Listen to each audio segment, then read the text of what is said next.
Meus irmãos, boa noite. Graças a Deus, a paz de Deus seja com todos. Motivo de muita alegria, uma vez mais estar aqui presente com os irmãos, para juntos aprendermos a palavra do nosso bom Deus. Amém? Agradecer também aos nossos irmãos que nos acompanham através das nossas redes sociais, do canal do YouTube, Rádio TV Petrolândia. Que Deus também nos abençoe no nome de Jesus. Amém?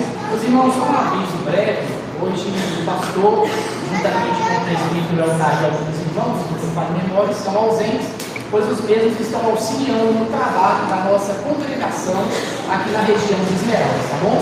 Mas estão lá para poder assim fazer conforme a vontade de Deus, o trabalho e o avanço do mundo. Meus irmãos, sem perda de tempo, quem trouxe a palavra de Deus, abra comigo em uma carta muito conhecida por nós, que é a carta do apóstolo Paulo aos Romanos. Carta do apóstolo Paulo aos Romanos. O capítulo é o de número 8. E o versículo ao qual estaremos lendo, do verso 31 ao verso 39. Carta do apóstolo Paulo aos Romanos, capítulo de número 8, versículo de número 31 ao versículo de número 39. Todos encontraram? Sentados mesmo, mas em referência à palavra de Deus, estarei lendo e os irmãos assim acompanhem a leitura. Diz assim a palavra de Deus: que diremos, pois, à vista destas coisas? Se Deus é por nós, quem será contra nós? Aquele que não poupou o seu próprio filho, antes, por todos nós o entregou, porventura, não nos dará graciosamente com ele todas as coisas? Quem tentará acusação contra os eleitos de Deus? É Deus quem os justifica. Quem os condenará? É Cristo Jesus quem morreu, ou antes, quem ressuscitou, o qual está à direita de Deus, e também intercede por nós. Quem nos separará do amor de Cristo? Será a tribulação, ou a angústia, ou a perseguição, ou a fome, ou a nudez, ou o perigo, ou a espada? Como está escrito: por amor de ti, somos entregues à morte o dia todo, fomos considerados como ovelhas para o matador. Em todas estas coisas, porém, somos mais que vencedores por meio daquele que nos amou, porque eu estou bem certo de que nem a morte, nem a vida, nem os anjos, nem os principados, nem as coisas do presente, nem do porvir, nem os poderes, nem a altura, nem a profundidade, nem qualquer outra criatura poderá separar-nos do amor de Deus que está em Cristo Jesus, nosso Senhor. Amém? Vamos orar. Soberano Deus e eterno Pai, Criador dos céus e da terra, te louvamos e te agradecemos, Senhor, por tudo que o Senhor tem feito e há de fazer. Te pedimos, ó Pai, que o Senhor traga a iluminação do Teu Santo Espírito às nossas mentes, para assim compreender, ó Pai, aquilo que o Senhor tem a dizer por meio da Tua palavra. Te louvamos e te agradecemos por todos que aqui estão. Também te pedimos que o Senhor abençoe, ó Pai, aqueles que não puderam vir, ó Pai, por motivos maiores, e que das próximas vezes que nos reunirmos, ó Pai, os mesmos possam estar presentes aqui para cultuar o culto ao Senhor Deus, Criador dos céus e da terra. Assim nós louvamos e te agradecemos em nome de Jesus. Amém. Meus irmãos, eu quero deixar um tema para a mensagem desta noite, e o tema será: o amor de Deus por nós em Cristo Jesus e a certeza da salvação. O amor de Deus por nós em Cristo Jesus e a certeza da salvação. Meus irmãos, essa carta ela foi escrita aos Romanos por volta do ano 57 a 58 depois de Cristo. Alguns que vão dizer que a datação mesmo dela é entre o ano 54 e 57 depois de Cristo. Essa carta ela foi escrita por Paulo, o apóstolo de Cristo Jesus. E nós podemos então começar a exposição com uma simples pergunta: quem foi Paulo, o apóstolo escolhido por Cristo? O apóstolo Paulo, ele foi chamado por Deus para cumprir o ministério apostólico. Em outras formas de dizer, o dom apostólico que chegaria ao tempo da cessação ou fim desse dom, e tanto é que ele se finda na pessoa de João, ao qual escreveu a carta do Apocalipse na ilha de Patmos. Paulo, ele foi chamado por nosso Deus.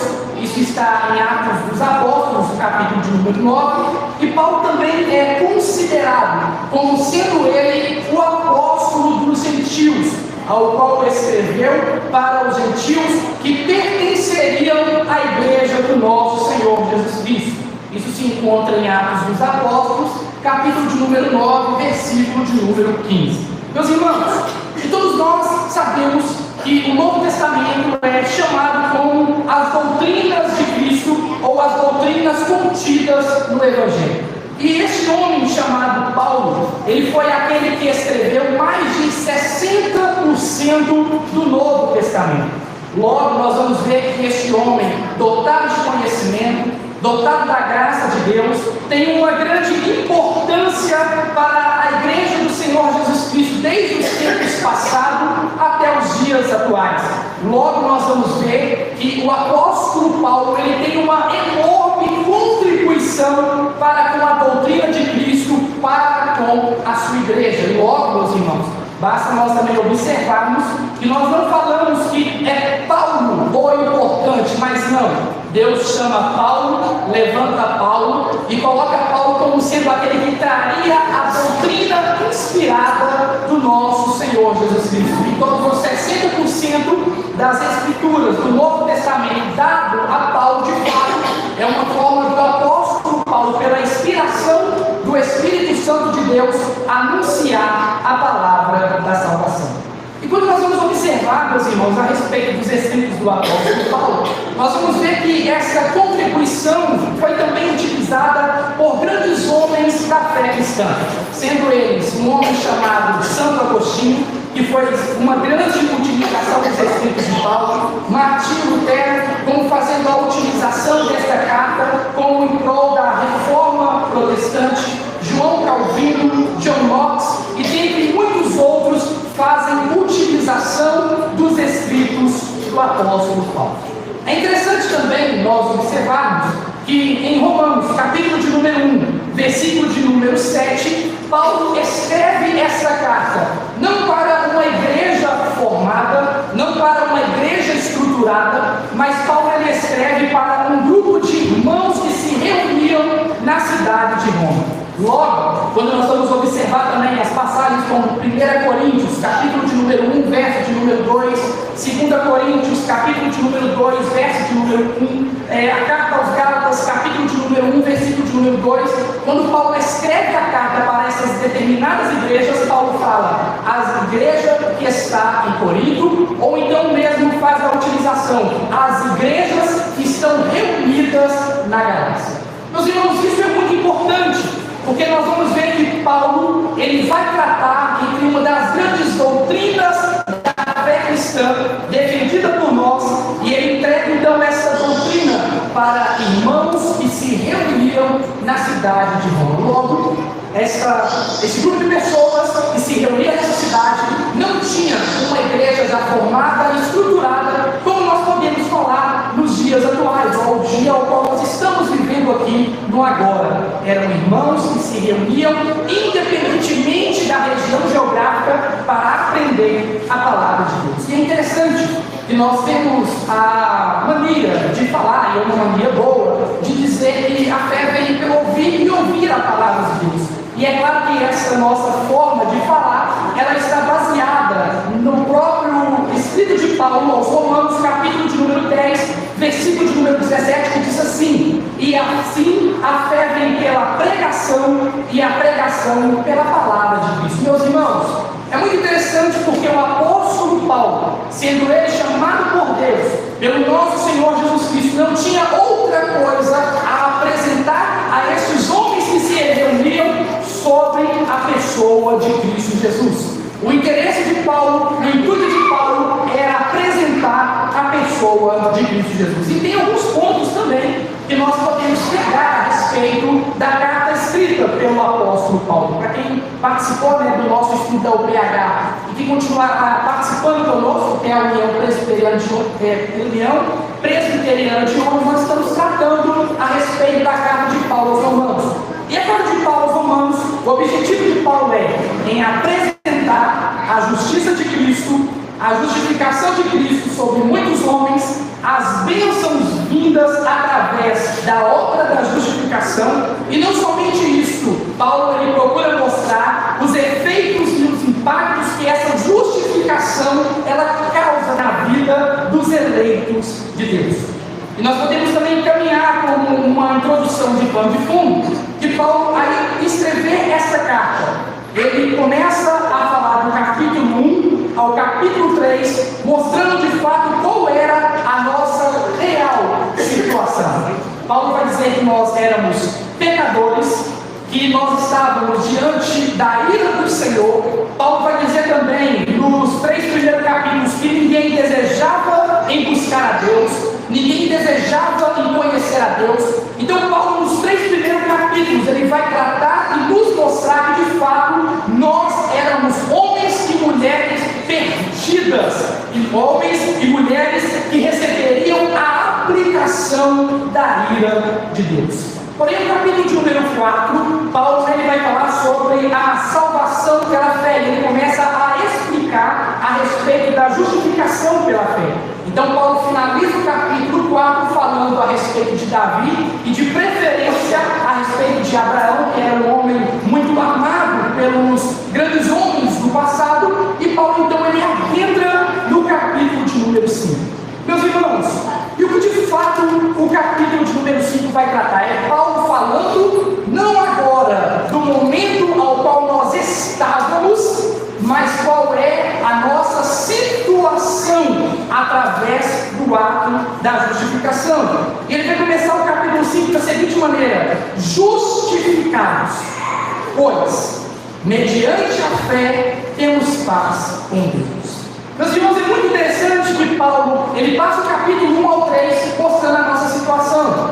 Capítulo 4 explicando sobre a justificação. E agora do capítulo 5 até o capítulo 8 e os versos finais ao qual nós acabamos de ler, Paulo vai tratar sobre as bênçãos de Deus vindas sobre nós através do ato da justificação de Cristo Jesus. E o capítulo 9 ele trata outro assunto, o capítulo 10 e 11 ele vai finalizar sobre a doutrina, e no capítulo 12 ao 16 Paulo vai falar como que nós devemos viver essa doutrina sobre a palavra do nosso bom Deus.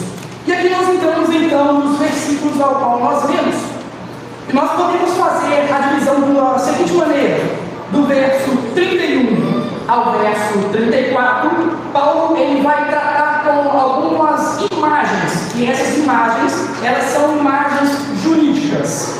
É muito utilizado para aqueles que são juízes, ou que procuram ter conhecimento da lei. E do verso 35 ao verso 39, Paulo vai falar da certeza da salvação que nós podemos ter em relação ao último dia. E é muito interessante, meus irmãos, que muitos também eles vão cair no erro em acreditar que no Antigo Testamento a salvação era pela lei e no Novo Testamento a salvação era pela graça. E nós, quando procuramos estudar a palavra de Deus, nós vamos ver que a salvação ela é tanto pelo Antigo Testamento sobre a graça e do Novo Testamento também pela graça. Logo, na Antiga Aliança houve-se as promessas feitas a respeito daquele que viria para libertar o seu povo do pecado. No Antigo Testamento, na Antiga Aliança, nós vamos ver das promessas feitas como forma de sombra, como forma de tipos, apontando para aquele que viria para trazer a salvação sobre os eleitos de Deus. E já na Nova Aliança, nós vamos ver então este ato consumado. E consumado em quem? Através da pessoa de Jesus Cristo, o nosso Senhor. Então acompanhe comigo aí no verso de número 31.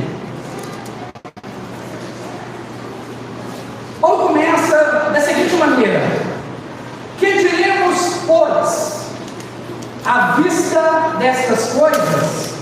Se Deus é por nós, quem será contra nós? Meus irmãos, o apóstolo Paulo, ele vai fazer uso de uma pergunta retórica. E por que ele faz uso dessa pergunta retórica? Não somente no capítulo 8, mas ele vai trabalhar isso em diversos capítulos, que era uma forma de Paulo aprofundar a respeito do seu argumento. Quando Paulo diz: que diremos, pois, à vista dessas coisas? Paulo está falando das bênçãos que ele começou a falar e a tratar ainda no capítulo de número 5. Quais as bênçãos que nos alcançou? Quais as bênçãos que está sobre a igreja do Senhor Jesus Cristo? Paulo fala sobre a paz com Deus, porque antes nós éramos inimigos de Deus. No capítulo 5 ele fala sobre a paz de Deus. Paulo fala sobre o acesso que nós temos a Deus por intermédio de Cristo Jesus. Paulo vai falar sobre a certeza e a segurança da nossa salvação, mesmo diante das adversidades, ali no capítulo de número 5. No capítulo de número 6 e capítulo de número 7, Paulo também vai tratar a respeito do nosso pecado perdoado sobre a pessoa de Cristo Jesus. Então, quando Paulo chega aqui, meus irmãos, no versículo de número 31, ele diz: que diremos, pois, à vista dessas coisas? Paulo não está limitado no versículo de número 38 ao versículo de número 30, que vai tratar sobre a eleição e a predestinação. Paulo, meus irmãos, ele não vai ficar também preso no capítulo 8 como um todo, mas quando ele diz: que diremos, pois, a respeito destas coisas? Então Paulo nos traz a lembrança desde o capítulo de número 1, mostrando a nossa situação, do capítulo de número 5, sendo agora justificados em Cristo Jesus, e para já começar a finalizar o seu argumento no capítulo 8, ele já começa a pergunta da seguinte maneira: que diremos, pois, à vista destas coisas? Aí ele vai agora responder esta pergunta retórica: se Deus é por nós, quem será contra nós? Meus irmãos, o apóstolo Paulo, já aqui no versículo de número 31, para finalizar o capítulo 8, ele está mostrando àqueles que receberam a sua carta, e para nós, como a igreja presente nos dias atuais, que de fato, meus irmãos, diante de todas as bênçãos derramadas sobre nós, diante de todas as bênçãos derramadas sobre a igreja, diante, meus irmãos, do ato da justificação em Cristo Jesus, não há ninguém que pode se opor a nós. João Crisóstomo, ele faz uma citação que diz assim, abre aspas: no entanto, aqueles que são contra nós estão longe de nos frustrar, pois até mesmo involuntariamente eles se tornam para nós a causa de coroas e provedores de bênçãos incontestáveis, pelo fato de que a soberania de Deus transformou seus conluios em nossa salvação e glória.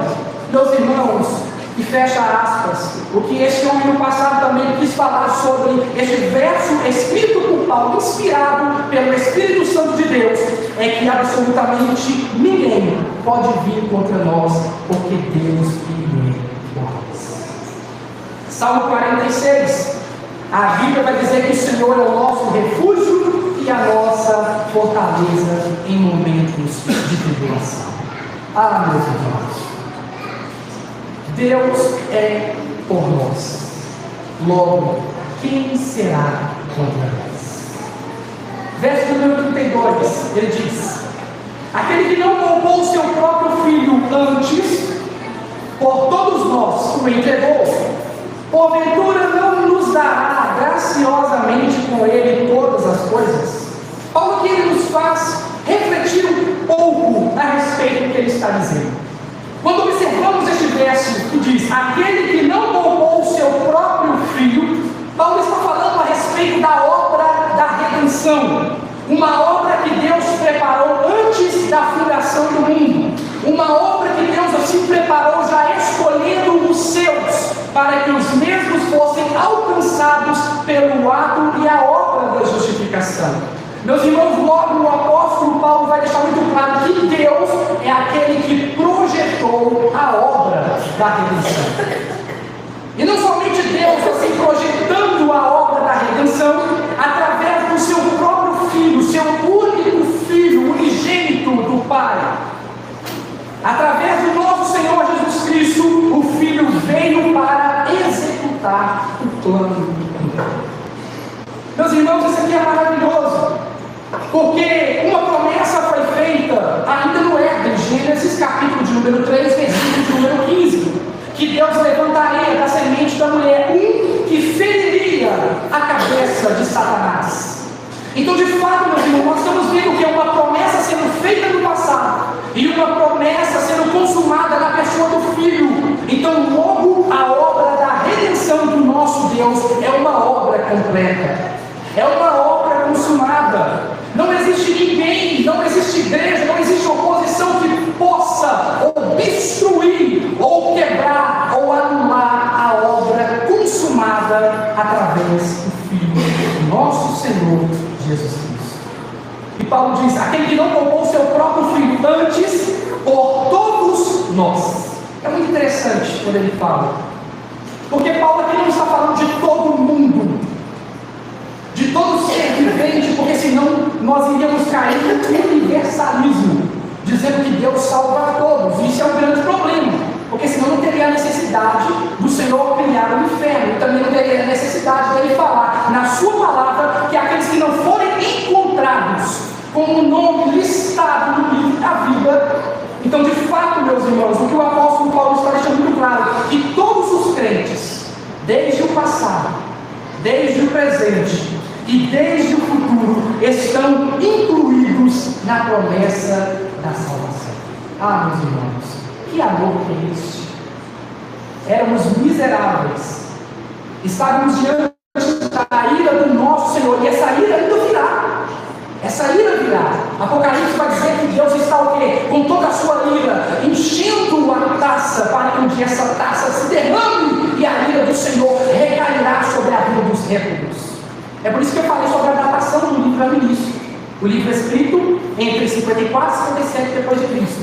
Apocalipse fala que Deus está o quê? Enchendo a taça de uma ira para derramar sobre a vida dos réprobos. Agora faça a conta, do ano 54 até o ano de 2025. Quanta ira não tem acumulada nessa taça? E ela ainda virá sobre a vida daqueles que não estão em Cristo Jesus.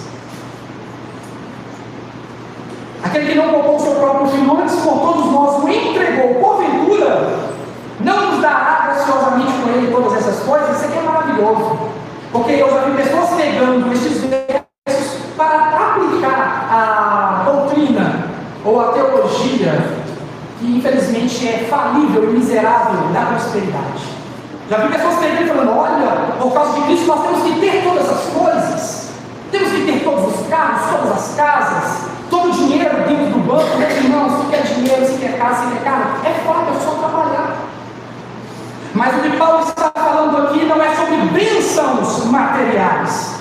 Paulo está se referindo aqui, meus irmãos, das bênçãos futuras que virá sobre a igreja. Paulo está falando de bênçãos que virá através da obra da ressurreição de Cristo Jesus. Quais são essas bênçãos que nós vamos receber naquele grande dia? A ressurreição, o corpo glorificado. Então, por isso que Paulo fala: porventura não nos dará graciosamente com ele todas estas coisas? Meus irmãos, e Paulo também não está nos aludindo e nem falando que nós temos participação ou méritos na soberania e na obra da justificação. Em outras palavras, eu vou tirar o cavalinho do Natanael da chuva, porque eu e você que nos acompanha através da rede social, nós não temos méritos nenhum na obra da salvação. Não há mérito. Efésios capítulo de número 2, versículo de número 1 ao verso de número 10, Paulo vai falar o quê? Que é pela fé, através da graça, e não das obras, para que nenhum homem se glorie. Capítulo de número 3, versículo de número 10 a 12 de Romanos, Paulo vai falar que não há quem busque a Deus, não há quem ame a Deus, não há quem procure a Deus. Meus irmãos, o mérito da salvação é somente através de Cristo Jesus.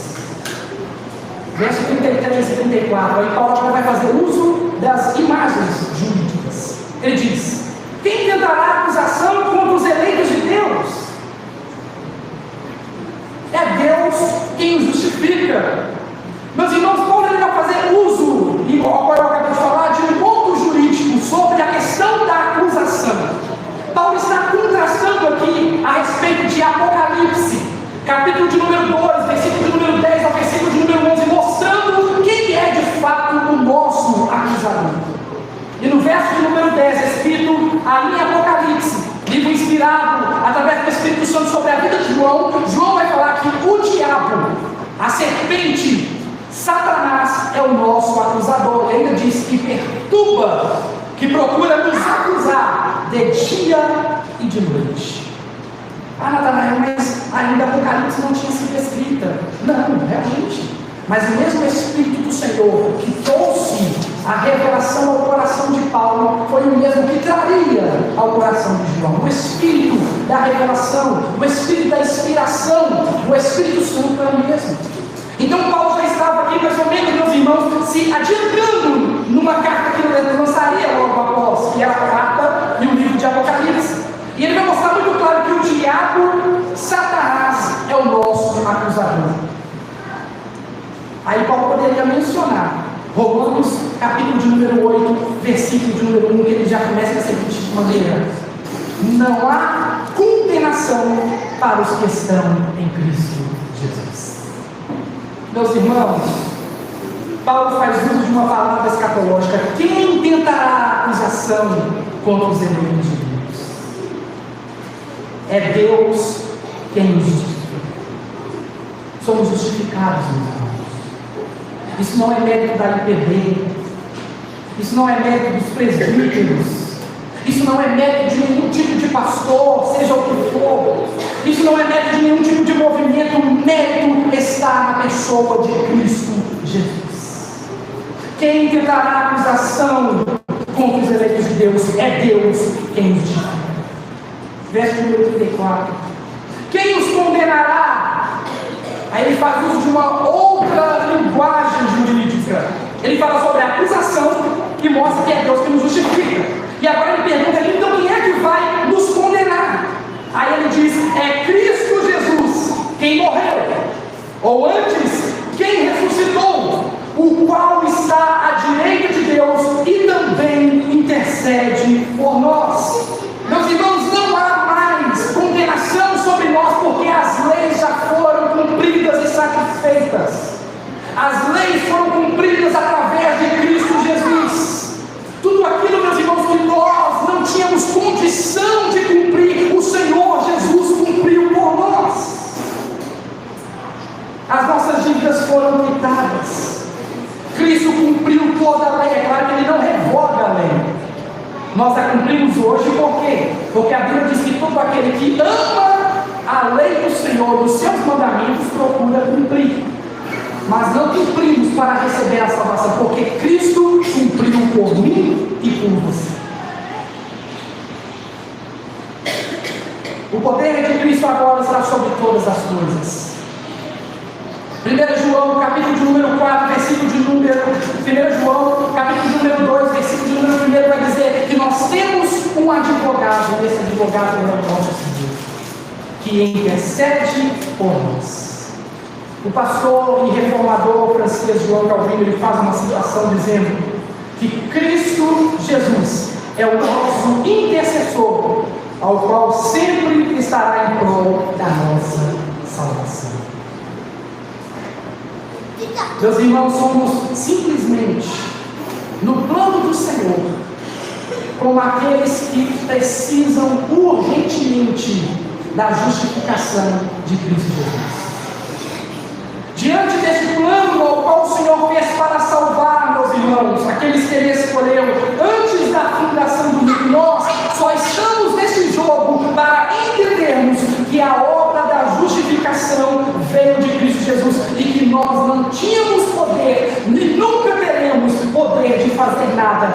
sermos justificados diante de Deus. Verso 35, Paulo diz: quem nos separará do amor de Cristo? Será a tribulação ou a angústia? Ou a perseguição, ou a fome? Ou a nudez, ou o perigo, ou a espada? Meus irmãos, Paulo ele inicia mais uma vez com uma pergunta dizendo da seguinte maneira: quem nos separará do amor de Cristo?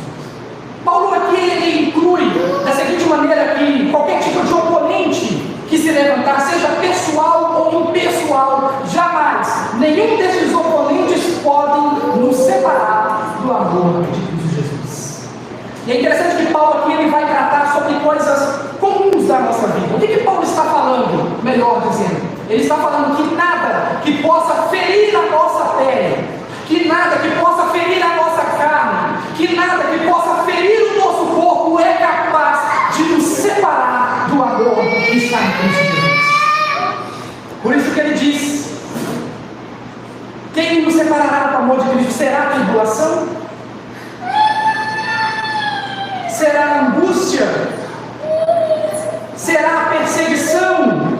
A fome ou a nudez? O perigo ou a espada?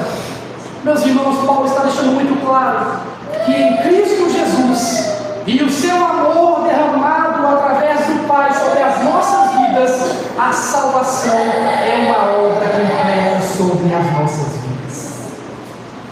Aí, verso de número 36, Paulo diz: como está escrito, por amor de ti somos entregues à morte o dia todo. Fomos considerados como ovelhas para o matadouro. Meus irmãos, é muito interessante que Paulo vai fazer uma espécie de interrupção do fluxo de pensamento. Isso é algo típico do apóstolo Paulo. Paulo vai mostrar aqui por quem e por quem que nós somos levados todos os dias ao matadouro. E quando ele diz que escrito está, Paulo está se referindo ao Salmo de número 44, versículo de número 22, aonde o próprio salmista também ele faz uso desta expressão, como está escrito: por amor de ti somos entregues à morte o dia todo, fomos considerados como ovelhas para o matadouro. Ah, meus irmãos, como cristãos nós não temos que ver as perseguições como uma surpresa. Como cristãos, meus irmãos, nós não temos que nos assustar quando as perseguições elas vêm, porque Paulo vai deixar muito claro, puxando já o Antigo Testamento, que nós somos como ovelhas, e por Cristo Jesus, por amor a Cristo Jesus, todo o dia. Paulo não fala um mês, uma semana, um ano, mas ele fala todo dia: por Cristo somos levados como ovelhas ao matadouro. Outra citação do pastor reformador francês João Calvino, ele vai dizer que a igreja de Cristo ela deve entender que nada está sendo trago de novo por Paulo, o apóstolo, pois ele repete dizendo que as perseguições sempre estarão presentes sobre a vida dos eleitos de Deus. Verso 37, ele diz: em todas estas coisas, porém, somos mais que vencedores por meio daquele que nos amou. Meus irmãos, aí Paulo volta a falar novamente: em todas estas coisas. Quais coisas? Daquele que ele acabou de tratar: perseguição, fome, nudez, espada, o matadouro, ao qual nós somos levados como ovelhas. Então Paulo vai deixar muito claro aqui para nós que este amor em Cristo Jesus, ele é um amor que não confunde, ele é um amor que não traz sombra de dúvidas, ele não é um amor mentiroso como muitos têm ensinado nos dias atuais, ele é um amor verdadeiro, ele é um amor fiel. E o verso de número 38, ele diz: porque estou bem certo de que nem a morte, nem a vida, nem os anjos, nem os principados, nem as coisas do presente, nem do porvir, nem os poderes, nem a altura, nem a profundidade, nem qualquer outra criatura poderá separar-nos do amor de Deus que está em Cristo Jesus, o nosso Senhor. Paulo volta novamente, meus irmãos, a demonstrar a certeza que ele teve, já no verso de número 37. Por isso que ele traz um testemunho pessoal da sua pessoa, quando ele diz: porque estou bem certo. O homem que sofreu, o homem que foi perseguido, o homem que por outrora teve que se passar por morto por causa do amor ao Evangelho de Cristo, o homem que passou frio, o homem que passou pela nudez. Meus irmãos, o próprio apóstolo Paulo, ele está dando testemunho pessoal próprio, verdadeiro, que ele estava bem certo, que absolutamente nada o podia separar do amor de Deus. E ele vai enumerar como forma de par. Ele fala sobre morte e vida, ele fala sobre anjos e principados, e ele fala sobre também a questão da autoridade, das autoridades, meus irmãos.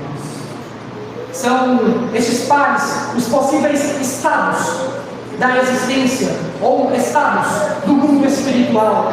Paulo vai deixar muito claro que nem as coisas do mundo material que nós conhecemos e nem as coisas do mundo espiritual são capazes de nos separar do amor de Deus. Aí verso 39, para finalizar, ele diz: nem a altura, nem a profundidade, nem qualquer outra criatura poderá separar-nos do amor de Deus que está em Cristo Jesus, o nosso Senhor.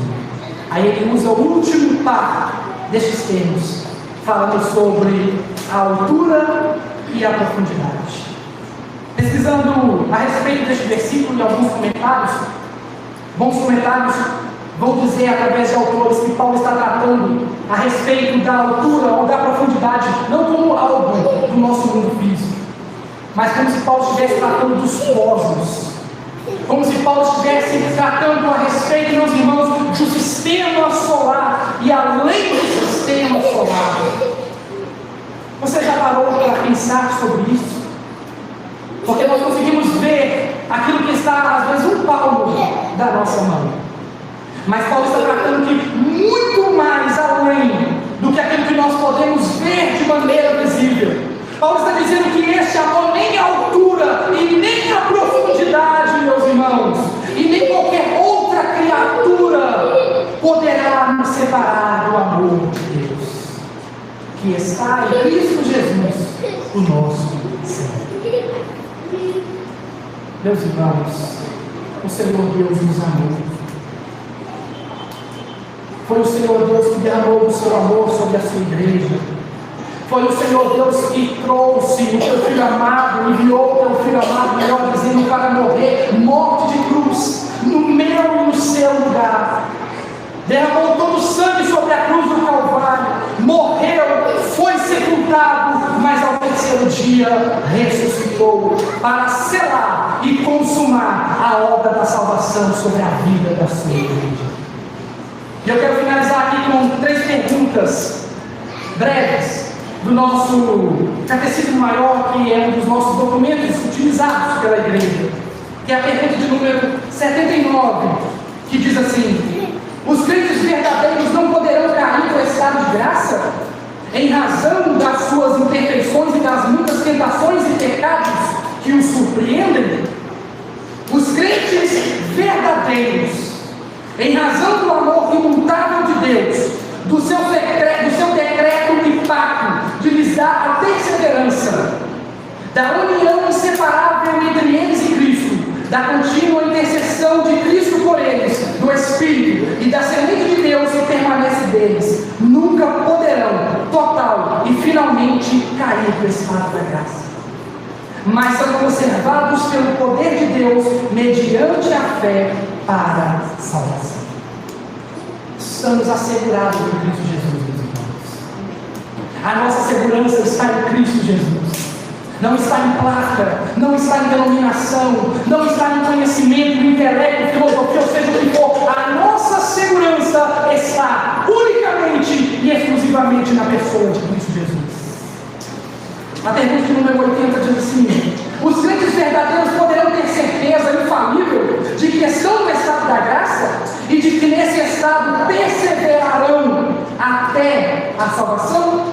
Aí diz: aqueles que verdadeiramente creem em Cristo e se esforçam por andar perante Ele com toda boa consciência, podem, sem uma revelação extraordinária, ter a certeza infalível de que estão no estado da graça e de que nesse estado perseverarão até a salvação, pela fé baseada na verdade das promessas de Deus e pelo Espírito que os habilita a discernir em si aquela graça às quais são feitas as promessas da vida, testificando ao seu Espírito que eles são filhos de Deus.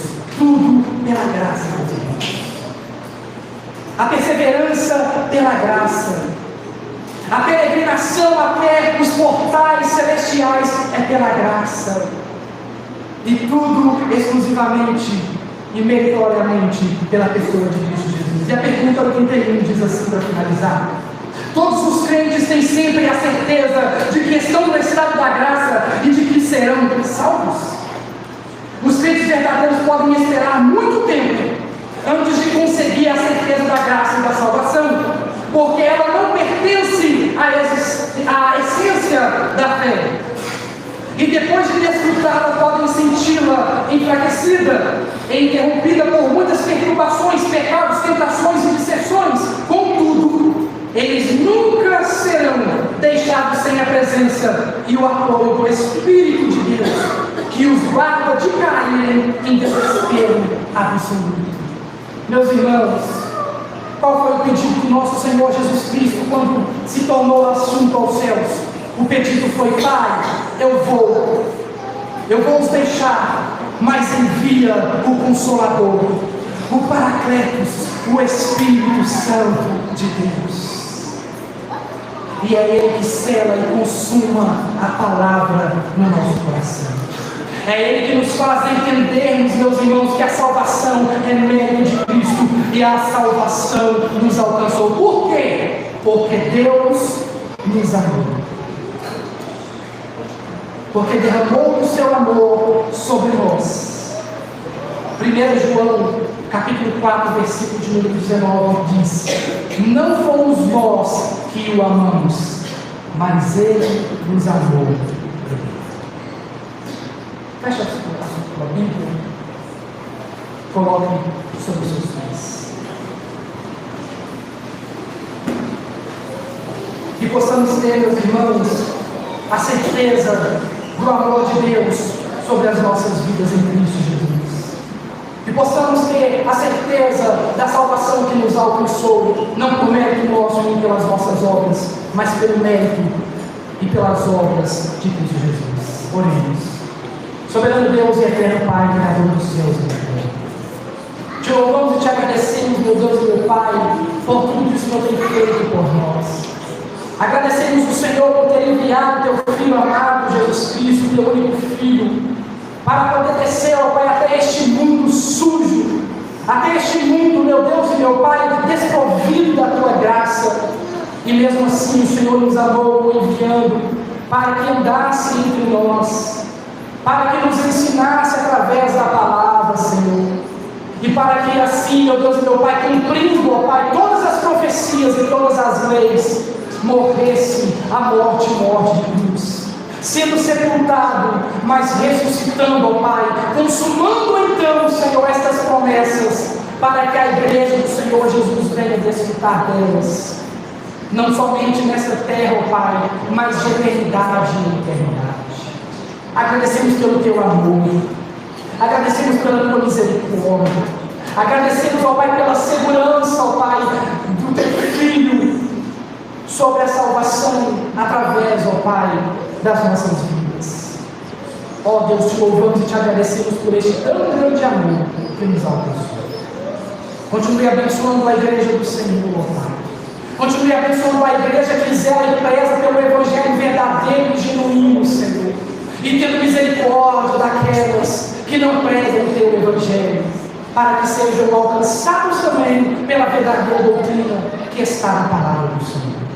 Abençoe a nossa semana, abençoe o término deste culto, abençoe, meu Deus, meu Pai, a nossa ida até os nossos lares, meu Pai, e que o teu nome venha a ser glorificado, não somente hoje, mas para todo sempre, em nome de Jesus. Amém. Ainda de pé, Números, capítulo de número 6, versículo de número 24 ao versículo de número 26, diz assim: o Senhor te abençoe e te guarde. O Senhor faça resplandecer o rosto sobre ti e tenha misericórdia de ti. O Senhor sobre ti levante o rosto e te dê a paz. E que Deus abençoe a todos em nome de Jesus. Os irmãos estão despedidos assim. Amém?